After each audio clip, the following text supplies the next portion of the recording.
Welcome to 15 And, where we grow through the transformative stories and principles from the Bible. I hope you enjoy this teaching, I hope you share it with others, and I hope you go to 15and.org, click the Donate Now button, and support this mission. One of the probably wildest things that we experience, whether we're working with organizations or churches through the nonprofit or through our organization, is how much the early stories of what people experience shape their worldview regarding leadership.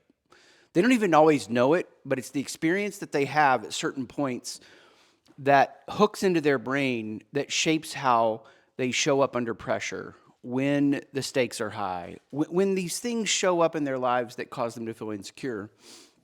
And one of the most powerful moments to me that I hear over and over and over again is basically where the parent is a high performer, and at some point they make the kid feel like they're not enough, and what they do isn't enough. One of the most powerful scenes, I think, in the TV show Succession on HBO is when the dad says to the kids, "You're not serious people. You're not serious people." And I've just heard story after story after story like that, where people are in this moment and at some level, the high-performing dad or mom says, "You can't do it at the level that I can." They don't say it directly, but it's right there.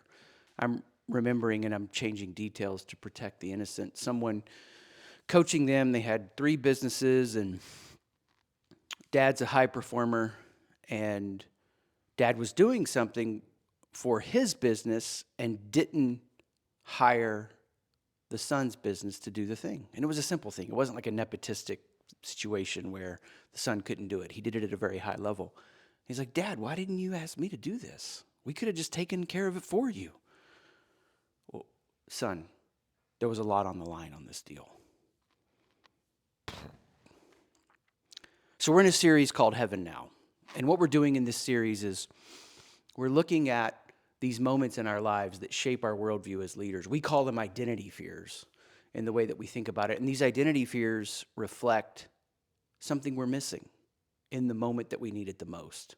See, what happens to us as we go through life is circumstances lie to us about our identity. They tell us we're lacking something and we're missing something in who we are. And what God is actually trying to do through the circumstance is help us understand the circumstance was never meant to give you the fullness of an identity. That comes alone from God. But we still don't get this message, which is why as Christians, we're always looking for the cultural headwinds to turn our way so that we can feel like we're back on top, ideologically speaking. You see this at play now, I think, in different strands of Christianity as things drift towards nationalism or AI and tech is going to save us. And I'll say it directly here. Heaven now is because we're transformed in the small moments, the ways that we show up in love and service, that we are one. And as we live this transformation, it's a bottom-up, wholesale, complete remaking of society. That's what happened when Christianity began. And so what we're looking at today is the fruit of the spirit of kindness. The fruit of the spirit of kindness. So the thesis of this series is that there's no higher level way to think about the world in terms of looking at the Bible than seeing the fruits of the Spirit as this list of characteristics that change everything. This is who God is. God is love and joy and peace and patience. And today we're looking at kindness. And as we look at these fruits of the Spirit, we're seeing what's it like to understand someone who can't access that fruit when they most need it. And so today we're talking about the fear of poor performance. When it's very hard to access the fruit of the spirit of kindness. In other words, the circumstances where you fail the most and your internal headspace, you're most harsh to yourself, that's the time you need the fruit of the spirit of kindness more than any other. And it's hard. It's hard because if this shows up in a cluster for you at any level, and if it doesn't, you're going to learn a lot about the person you married because opposites attract. If this shows up for you at any level, and for me, it was the dominant identity fear for years. It doesn't show up as the top one because I spent so much time working on it. But if this shows up for you, it's like there's this scoreboard, and no matter what you do, it's never enough. When I didn't realize that this fear was driving me and I would hit significant milestones, significant. I mean, 29, 30, millionaire in real assets, custom built our second dream home. And I'm like, is this all that I get from this? I thought this would feel awesome. This doesn't feel awesome. And then there's these little subtle moments you miss. And your kid wants to show you something they built on Minecraft back when our kids were little. And it's like, in a minute. And 10 minutes later, you look up and they're gone. And you barely noticed. And it's laying there at 3 a.m. and you're just like, what is all this for? There's always more to do. Things are harder and longer than you'd wish. And then when you rest, without awareness on this, you can go play golf and you can be by the pool, but you can't feel stuff. I mean, when we work with a leader who's been driven by this for a long time, so we're talking somebody who's maybe in their 60s and this fear has been driving them for a long time, one of the most powerful things we can ask them is, can you feel your feet? That sounds stupid. I know, but it's like, go on a walk and just feel your feet. Because this wiring, this identity fear, so divorces itself from its experiences, from its body, from its emotion, because all that matters is the scoreboard. This is why this identity fear can drift very easily into being deceitful. Because they're constantly trying to tell a story that reflects back on who they are, greatness. How many employees do you have? Well, let me just make it a little bit higher. I know when we start off with someone working with their organization, have a private moment with the leader, and in the weirdest ways ever, they work in the details about the success benchmarks, about how much they make and all the responsibility they have and head count. And I get it because in their own way, they're trying to make a name for themselves. They're trying to get an identity. And when you can shift from running your life like it's a scoreboard that you can't ever keep up with, to actually knowing the fruit of the Spirit of kindness, everything changes. Everything changes because you're not divided anymore. There's not this constant tension about how do I show who I am to the world by what I accomplish? How do I withdraw and avoid things that are going to put me in a place that people are going to know something about me that I find embarrassing? And for me, because this fear was so intertwined into my worldview and my thinking, I can remember moments in 2008 and 2009 and 2010 where I literally had to eat humble pie to the point that it humiliated me. Asking people that I knew and cared about, can I borrow $1,000? And I paid them all back. But and I don't say that in an approving way. If I wasn't able to pay them back, it's just what it is. But you're just standing in these moments where you feel like you have nothing to grab a hold of to define yourself. So as we've walked through this series, we looked at the fruit of the Spirit of love, and the person that's transformed in that fruit knows they're not defined by meeting needs. They're defined like a zipper that zips up. It's their need and my need and how they come together. And then we looked at joy, that it's not about running from pain in our circumstances, but as leaders, we take people to pain, then take them to vision. And we looked at the fruit of the Spirit of peace. It's not about the belonging we get, but the belonging we give. We looked at the fruit of the Spirit of patience. It's not about proving our competency. We figure things out, but we see people as whole people. Today, I need you to go through one shift. That it's not about how much you push yourself to achieve, but it's how much you build and transform people. And you can't do that unless you know the fruit of the Spirit of kindness. The whole point of this series is that we need the fruit most when it's hardest to access. And so this person, this wiring, who has a hard time accessing the fruit of the Spirit of kindness, they're driven, I want you to imagine it, it's like a yoke on their neck, that they're constantly pushing themselves. More. And they push themselves so hard that they burn themselves out and they burn others out. And it's not the quantity of their doing. These people, they do more in a day than most people do in a week. It's not the quantity of their doing that's the problem. That's a gift of who they are. It's how they're showing up. I'm doing it to get it done, or I'm doing it to grow people. And eventually, when you do it to get it done long enough, you will hollow yourself out. You will find an emptiness in regards to purpose and meaning. Now, there are people that would hear this and go, I know where Chris is headed. He's talking about the fruit of the Spirit of kindness, and the fruit of the Spirit of kindness means lowering the standard and just being nice. Crappy work, that's okay. The fruit of the Spirit of kindness. Bad job done, that's okay. Fruit of the Spirit of kindness. Didn't show up and give your best, that's okay. Fruit of the Spirit of kindness. And that is absolutely not what this means. It's not a lowering of the standard. It's one distinct idea that is embedded in the word Paul used for kindness. The background of the word, it's a yoke that you put on an ox that is natural and well-fitting and doesn't chafe the ox. It's the ox doing what the ox does in a natural way, not a forced way. It's the ox doing what the ox does in a healthy way, not a degrading way.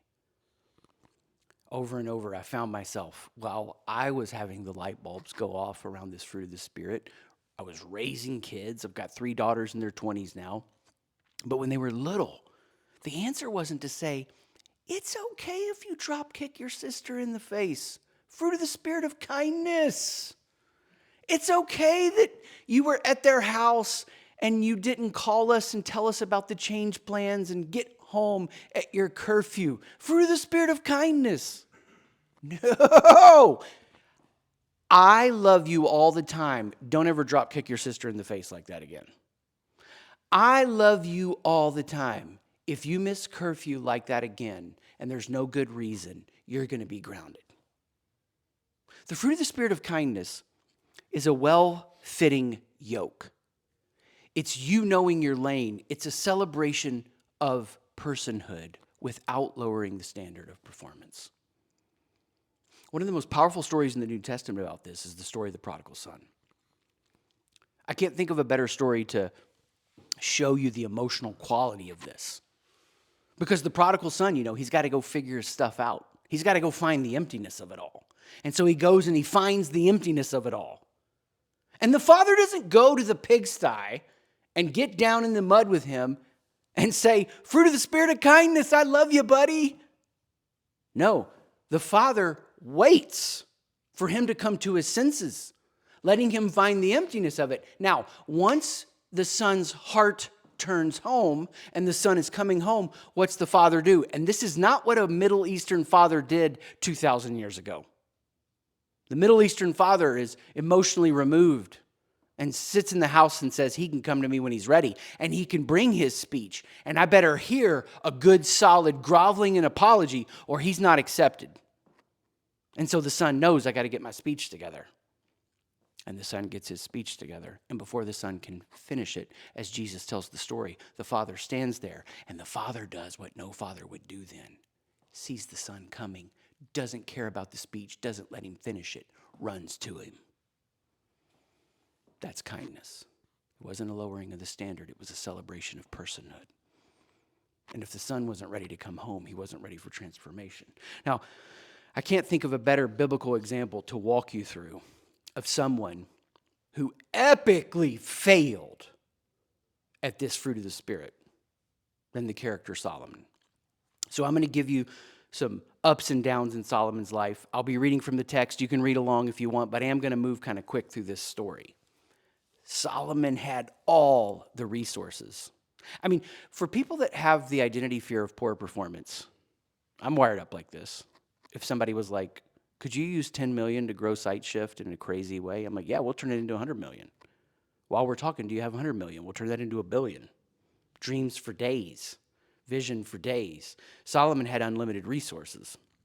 And Solomon's story starts really around 1 Kings 3. And he has this wild dream.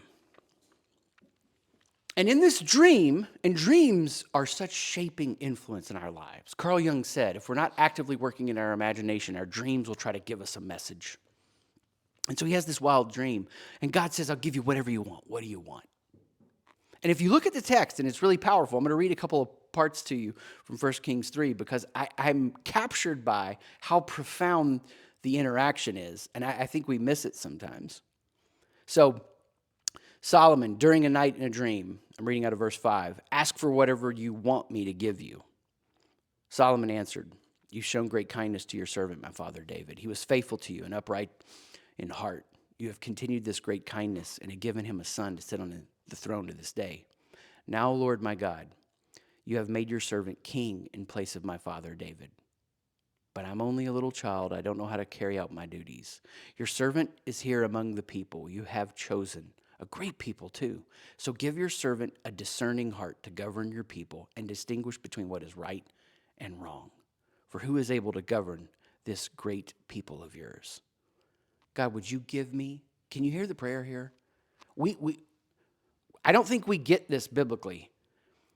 We look at it and go, Solomon's amazing. He asked for wisdom. I don't want to take away from that. I think that's good. He's also saying here, would you help me kill it? Would you help me perform? And we know that. Even if you disagree with it, I want you to feel the full disagreement of that. Push against it. Track with me as we go through the text here. So God is pleased with the answer because at least the answer isn't just about what he wants. He grants the wisdom, and then he says, I'm going to give you riches and honor too since you didn't ask for that. And so I look at a lot of people that start their leadership journey out, like Solomon. I want to do a good job. That's great. Now, we look at 1 Kings 5 through 8. Rather than read it, I'll just give you the high water marks here. Solomon builds the temple. 7 years. The best cedar from Lebanon. Gold overlay. Cherubim. Olive wood. 10 cubits high. Guys, this is still to us today an engineering and aesthetic achievement that stands out in the ancient world for what was accomplished. Solomon got it done. That's what this wiring does. I mean, his dedication prayer in 1 Kings 8 is beautiful. And I don't want to rush past this part. Solomon is not a cautionary tale right from the beginning. He is a builder. He is a leader who did it well. But he still lost his soul to what he built because doing it well is not enough. So things start to shift. 1 Kings 10, the Queen of Sheba comes. I mean, the historical analysis on this is crazy. She's overwhelmed. All of Solomon's splendor, all of his power, all of his resource. Then 1 Kings 11, 1 through 3. Now King Solomon loved many foreign women, together with the daughter of Pharaoh. And it goes through all of this. And then it says this. He had 700 wives, princesses, and 300 concubines. What? In our modern world, we don't really get this, but like, who has the energy for that? I don't mean any misogynistic comments by that, but like, that sounds like it's exhausting. Well, it's a little bit different arrangement for what Solomon would have had in his world. But here's what's crazy. 1 Kings 11:4 records it this way. When Solomon was old, his wives turned away his heart after other gods. So as he's making all these political alliances and he's marrying these women, part of keeping the wife happy wife, happy life. Oh, you want us to build this god to Molech? We have the one true God, but you want us to build this idol to Molech where we sacrifice babies? Does that make you happy? Okay, let's build it. And it's not like God's insecure. Only the statues are for me. God knew when they built statues, they started making God in their own image, reducing God down from the fullness of love, joy, peace, patience, kindness, and the rest of the fruit of the spirits. And so they do that, and then they get into these horrible, evil practices. The thing with Solomon is this. He has a divided heart. He has a divided heart. One of the things that we're doing in this series is we're showing you how each of these fruits of the Spirit connect to Jesus' primary set of teachings, which was the Beatitudes. And he said this, "Blessed are the pure in heart, for they will see God." That's the shift someone needs who can't access the fruit of the Spirit of kindness. They have a divided heart. Pure in heart doesn't mean perfectly pure, how you would hear that. What the Greek meant was not divided, locked in, focused. What are they focused on? Seeing God. What was Solomon focused on? Achieving, accomplishing. And so Solomon has this divided heart. Now, what does this get Solomon? In case you don't know, there's a poem in the Old Testament. It's called Ecclesiastes. If I gave a subtitle to what that poem really says in today's language, it would be this. What's the freaking point of it all? What's the freaking point of it all?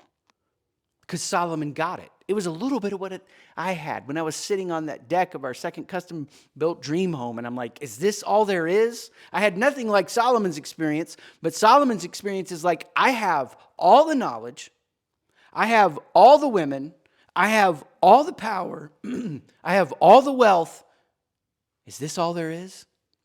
That's why it's so powerful, because as this starts to break down for him, he says this in Ecclesiastes 2, 4 through 11. I made myself great works. I built myself houses. I planted myself vineyards. I made myself gardens and parks. He goes on and on and on about what he had, what he accomplished, what he did. This is what was driving him. A scoreboard that would never give him enough, so that he could never know he was enough. And the reason that we misread Solomon's life so much is 1 Kings 11 through 12, those two chapters, we see the cost of his driving hard. 1 Kings chapter 12, Solomon dies, and they come to his son. Now, if you've ever walked through a company, with a company going through succession, this is wild. It's wild because of this.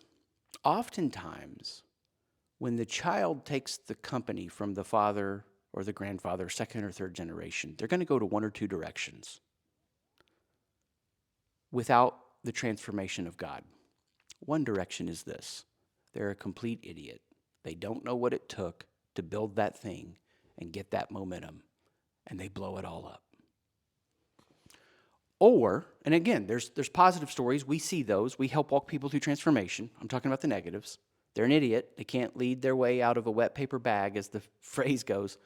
Or on the other extreme, they become a devilish, worse version of whoever their mother or grandmother or father or grandfather was. This is exactly what happens to Solomon's son. So 1 Kings 12:4, this is what the people come in and say to Solomon's son about the legacy of Solomon's leadership. Verse 4, chapter 12. Your father made our yoke hard.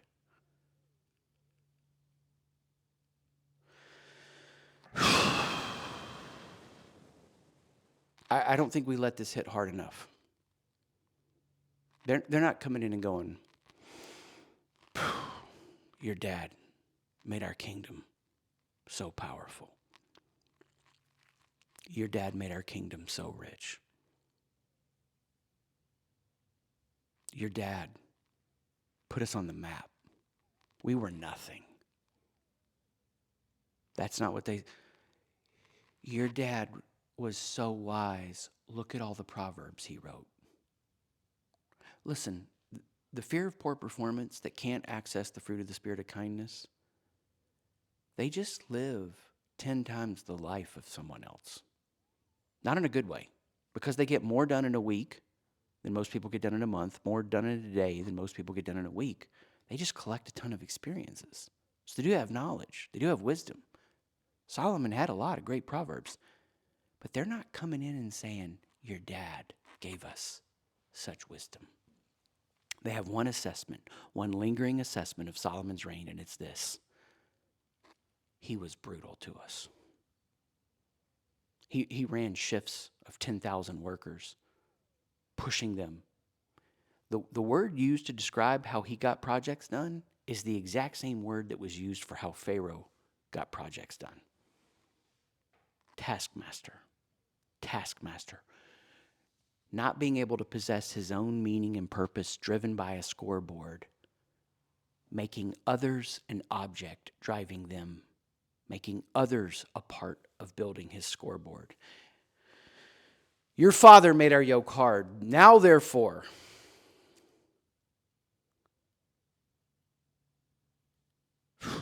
make the hard service of your father and his heavy yoke, which he put on us, lighter, and we will serve you. They are handing this third generation son the exact key to what he would need to lead well. You got to do one thing, you big dummy. Give us a right-fitting yoke, not this yoke that drives us into exhaustion and burnout and performance. So, Solomon's son,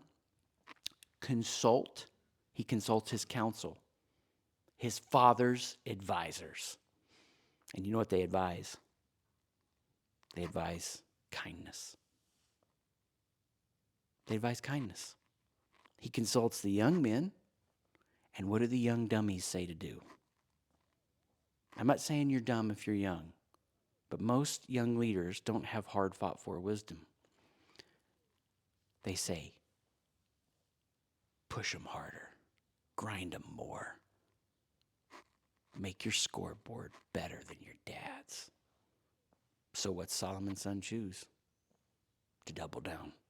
He says it this way, Solomon's son, my father loaded you with a heavy yoke, but I will add to your yoke. My father chastised you with whips, but I will chastise you with scorpions.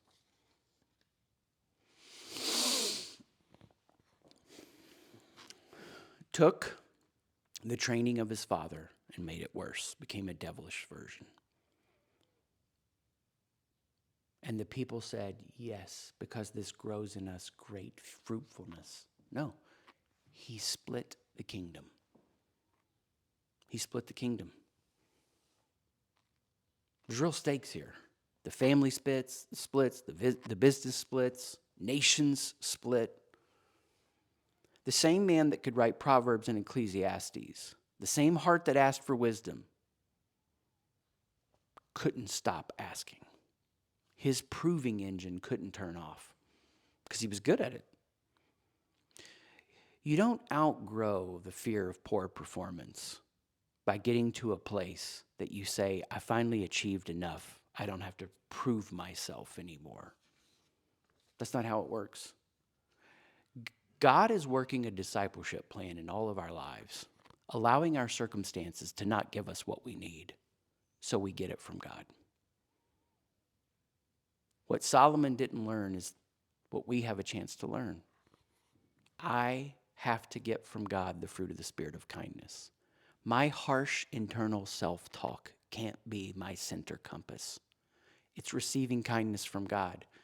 That God loves me and delights in me and runs to meet me, and I'm the apple of God's eye. God loves me with an eternal, unflinching love that I can't fully comprehend. And God is also like, hey, Chris, expect great things of yourself. Go out and see what you can do. I mean, this is why we have such a crisis of mental health with our children today. It's a constant scroll of videos on their phone that tell them, you just need to look in the mirror and self-talk your way into wholeness. Yes, you suffer with mental health. No. You need to know that at the core of who you are, you're loved as you fail, as you fall short. The only way I'm able to do what I do at the level that I do it is because I've failed so much. And at any given time, at any given day, you can look at the notes I'm making for myself and how I journal, and you will see I feel loved by God. I don't feel defeat and suffering in this, but today was good, but it can be better tomorrow. It doesn't matter where I find myself. I can do it better tomorrow. I expect that God is working something out in me to do things at the highest level I can. The fruit of the Spirit of kindness is exactly what Jesus said when he said, my yoke is easy. My yoke is easy because it's relational. You're not showing up to perform. You're not just showing up to do. There's something bigger and deeper happening here. And so I give it to you this way as 3 simple actions that help me. If in any way you struggle with this, or if you need help understanding someone who might, action number 1. I receive the run before I run my day. Here's what I mean. I receive God running towards me in delight continually. This is why this whole series, it doesn't work unless you get this idea. When your circumstance doesn't give you what comforts your identity fear and you're lacking this fruit, the answer isn't to try to change your circumstances to get it. It's to get it from God. Then you'll transform your circumstances. And the person that struggles with this identity fear, you know what they do? Kind of like tier 1. They just learn how to get things done. But it's on their own. It's on their own. It's why it doesn't matter whether it's a $3 million company or a $50 billion company and everything in between that we work with. Most executives are just high-performing individual contributors. Because they got promoted because they can do things on their own. Tier 2, we do things through others. Which is, to me, the gross, vapid state of most leadership resources. Because this is the highest shift it articulates. It's not about what you do, it's about what you do through others.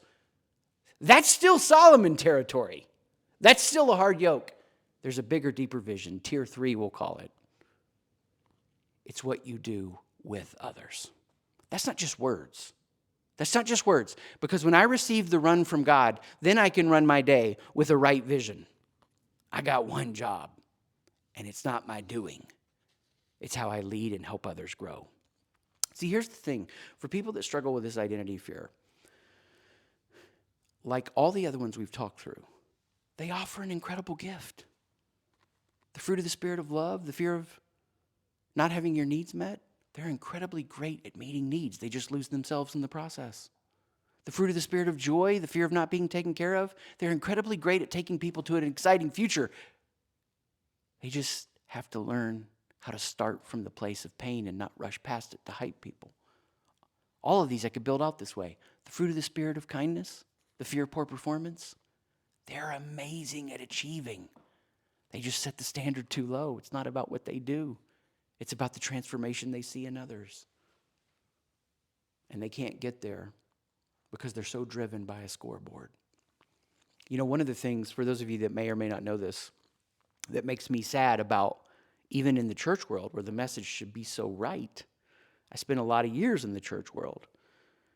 And it kind of blew me away how many pastors would put a hard yoke on their people and say, you better be at church on Sunday. Remember the Sabbath. What? Do you not read the New Testament? Christ is the Sabbath.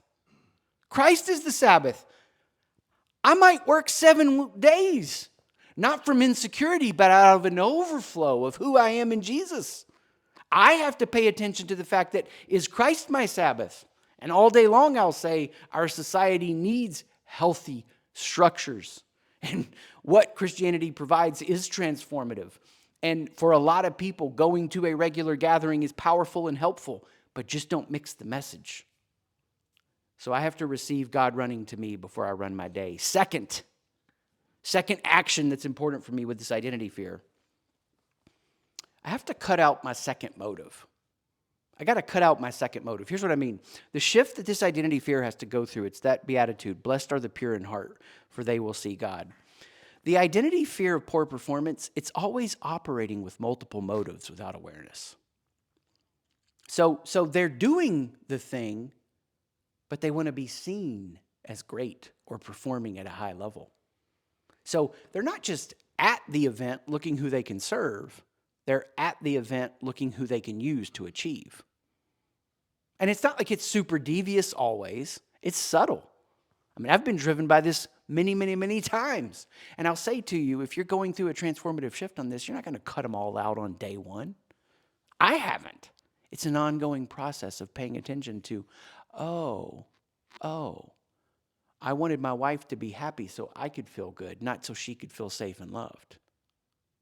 Oh, I wanted to brag about something with my kids, not to inspire something so that people would look at me and go, you must have it together as a dad. And I perfectly do not have it together. Oh, I was going to that thing so I could collect another win, not so that I could participate with what God might be doing in that moment. Third action.